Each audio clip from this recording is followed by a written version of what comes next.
ஆன்மீகம் டிவி தமிழ் நேயர்கள் அனைவருக்கும் அன்பான வணக்கம். ஆடி மாதம் என்றாலே அது அம்மனுக்கும் நம் காவல் தெய்வங்களுக்கும் உகந்த ஒரு தெய்வீக மாதமாகும்.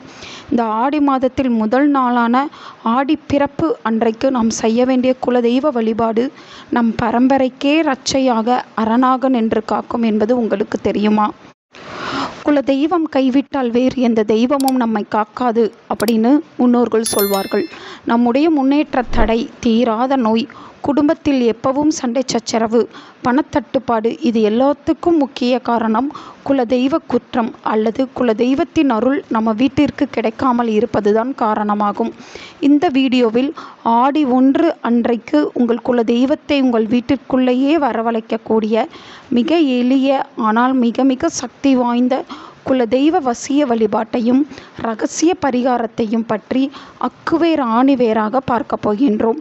இந்த ஒரு நாளை, அதாவது ஆடி 1 அன்று நீங்கள் யாரும் தவறவிடாதீர்கள்.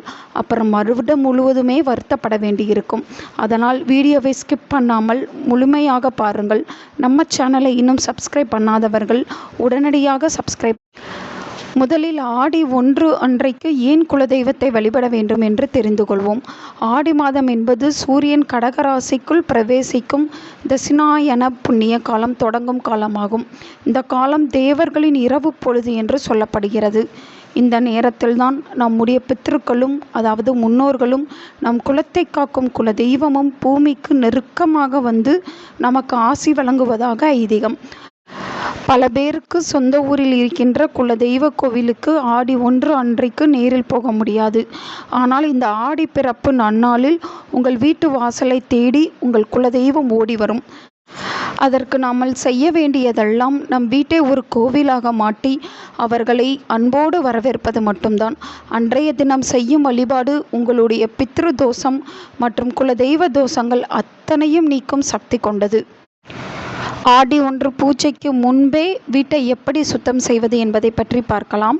ஆடி 1க்கு முதல் நாளே வீட்டை சுத்தம் செய்து விடுங்கள். வீட்டின் மூலை முடுக்குகளில் ஒட்டடை எதுவும் இருக்கக்கூடாது. ஆடி 1 அன்றைக்கு அதிகாலையிலேயே எழுந்து குளித்துவிட்டு உங்கள் வீட்டு நிலைவாசலை துடைத்து மஞ்சள் குங்குமம் வையுங்கள். வாசலில் மாவிலை தோரணம் கட்டுவது குலதெய்வத்தை வீட்டிற்குள் வரவேற்கும் முக்கிய அறிகுறியாகும். எனவே மாவிலை கிடைப்பவர்கள் கண்டிப்பாக அதை தோரணமாக செய்து வீட்டு நிலைவாசலில் கட்டிவிடுங்கள். அப்படி மாவிலை கிடைக்காது, நான் என்ன செய்வது என்று கூறுபவர்கள் ஒன்றும் கவலை வேண்டாம். நன்ற வாசனை மிகுந்த மலர்களால் கெட்டிய மாலையை வாங்கி அந்த நிலைவாசலில் போட்டுவிடுங்கள். தவறு ஒன்றும் கிடையாது. பூஜை அறையின் குலதெய்வத்தின் படம் இருந்தால் அதற்கு மல்லிகை அல்லது சாமந்தி பூக்களால், வாசனை நிறைந்த பொருட்களால் அலங்காரம் செய்து கொள்ளுங்கள். குலதெய்வம் படம் இல்லாதவர்கள் ஒரு குத்து விளக்கை ஏற்றி அதையே குலதெய்வமாக நினைத்து இந்த வழிபாட்டை நீங்கள் மேற்கொள்ளலாம். எனது அன்பான நேயர்களை, இப்பொழுது நான் சொல்லப்போகிற இந்த பரிகாரம்தான் உங்கள் குலதெய்வத்தை உங்கள் வீட்டுக்குள்ளே நிரந்தரமாக தங்க வைக்க போகும் ஒரு இரகசிய பரிகாரம். இதை ஆடி 1 அன்றைக்கு காலை வேளையில் செய்யலாம். அப்படி இல்லை என்றால் மாலை 6 மணிக்கு இந்த பரிகாரத்தை செய்யலாம். பரிகாரத்திற்கு தேவையான பொருட்கள்: ஒரு புதிய மண் கலசம் அல்லது பித்தளை சம்பு, சுத்தமான பச்சரிசி, ஒரு துண்டு விரலி மஞ்சள், ஒரு கொட்டைப்பாக்கு, ₹1 நாணயம், ஒரு புதிய மஞ்சள் துணி, ஒரு சிறிய அளவில் சதுர வடிவில் இருந்தால் போதுமானதாக இருக்கும். முதலில் அந்த செம்பு அல்லது மண் கலசத்தில் 3/4 பாகம் அளவிற்கு பச்சரிசியை நிரப்பிக்கொள்ளுங்கள். அதன் உள்ளே ஒரு விரலி மஞ்சள், ஒரு கொட்டைப்பாக்கு மற்றும் ₹1 நாணயத்தை போட்டுவிடுங்கள். இவை அனைத்தும் லட்சுமி கடாட்சத்தையும் குலதெய்வத்தின் வசியத்தையும் ஈர்க்கும் முக்கியமான குறியீடுகளாகும். இப்போது அந்த புதிய மஞ்சள் துணியை அந்த செம்பின் வாய்ப்பகுதியில் வைத்து ஒரு நூல் அல்லது மஞ்சள் கயிறு கொண்டு நன்றாக கட்டி மூடிவிடுங்கள். இதுதான் குலதெய்வ வசிய கலசம் என்று சொல்வோம்.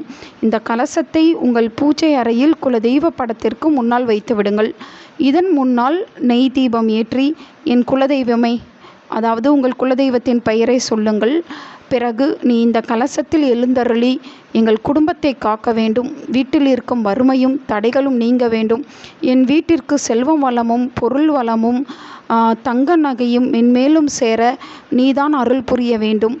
என்று மனமுருகி வேண்டிக் கொள்ளுங்கள். இந்த கலசத்தை அப்படியே பூஜை அறையில் வைத்துவிட வேண்டும். அடுத்த ஆடி 1 வரும் வரை இது உங்கள் வீட்டில் அப்படியே இருக்கட்டும். இது உங்கள் வீட்டில் எப்பொழுதும் பணத்தட்டுப்பாடு வராமல் பாதுகாக்கும் அரணாக இது உங்களுக்கு மிகவும் எளிமையான பரிகாரமாக தோன்றலாம்.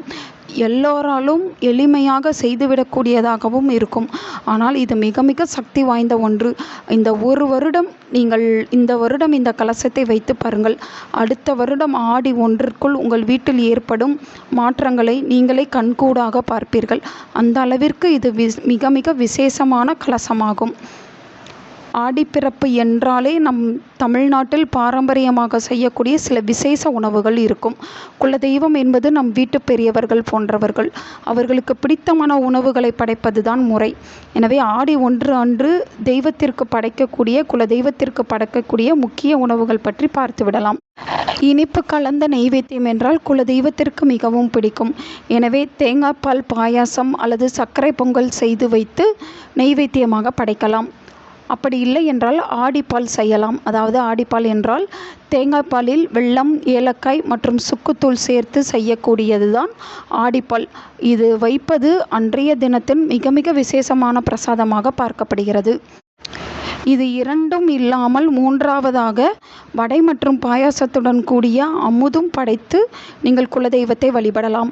அதாவது உங்கள் குலதெய்வம் சைவ தெய்வமாக இருந்தால் வடை பாயாசத்துடன் கூடிய சைவ உணவை வாழை இலையில் படைக்கலாம். ஒருவேளை உங்கள் குலதெய்வம் காவல் தெய்வம் அல்லது எல்லை தெய்வமாக இருந்தால் முனியாண்டி, கருப்பசாமி, மதுரை வீரன் இப்படி இருந்தால் அன்றைய தினம் மாவிளக்கு மாவு அல்லது பானகம் படைப்பதும் மிக மிக விசேஷமான பலன்களை தரும். பூஜையின் போது குடும்பத்தில் உள்ள அனைவரும் பூஜை அறையில் அமர்ந்து இந்த எளிய குலதெய்வ போற்றியை 11 முறை சொல்ல வேண்டும். எப்படி என்றால் உங்கள் குலதெய்வத்தின் பெயர் தெரிந்தவர்கள் அந்த பெயரை சொல்லி அந்த பெயர் முடியும் போது போற்றி போற்றி என்று 11 முறை சொல்ல வேண்டும். பெயர் தெரியாதவர்கள் என் குலத்தை ஓங்கச் செய்யும் குலதெய்வமே போற்றி, எங்களை காக்கும் எல்லை தெய்வமே போற்றி என்று 108 முறை மனதார உச்சரித்து கற்பூர ஆதாரனை காட்டிவிடுங்கள். இந்த நேரத்தில் தீப ஒளியில் உங்களுடைய முன்னோர்களின் ஆசையும் குலதெய்வத்தின் பேரருளும் உங்கள் வீட்டில் நிறைந்திருப்பதை நீங்களே உணர்வீர்கள். அன்னது அன்பான நேயர்களை, இந்த ஆடி 1 குலதெய்வ வழிபாட்டின் போது வீட்டில் கண்டிப்பாக அசைவ உணவு சமைக்கக்கூடாது. கடன் வாங்கியோ அல்லது பிறரை துன்புறுத்தியோ இந்த வழிபாட்டை செய்யக்கூடாது. அன்று முழுவதும் வீட்டில் அமைதியான பக்திமயமான சூழல் இருக்க வேண்டும். யாரிடமும் சண்டை போடக்கூடாது. பூஜை முடிந்ததும் பிரசாதங்களை அக்கம் பக்கத்தினருக்கும் ஏழை எளியவர்களுக்கும் கொடுப்பது உங்கள் குலதெய்வத்தின் அருளை இன்னும் பல மடங்கு கூட்டித்தரும். இந்த ஆடிப்பிறப்பு நன்னாளில் உங்கள் வீட்டில் இந்த எளிய குலதெய்வ வசிய வழிபாட்டை செய்து வளமான வாழ்வை பெறுங்கள். இந்த வீடியோவில் சொல்லப்பட்டிருக்கும் தகவல் உங்களுக்கு பயனுள்ளதாக இருந்தால் உடனே ஒரு லைக் போடுங்கள். உங்கள் ஃப்ரெண்ட்ஸ் அண்ட் ரிலேட்டிவ்ஸ் எல்லோருக்கும் இதை ஷேர் பண்ணுங்கள். அவங்களும் இதை பற்றி தெரிஞ்சுக்கிடட்டும். உங்களுடைய குலதெய்வத்தின் பெயர் என்னவென்று கமெண்ட் பாக்ஸில் பதிவிடுங்கள்.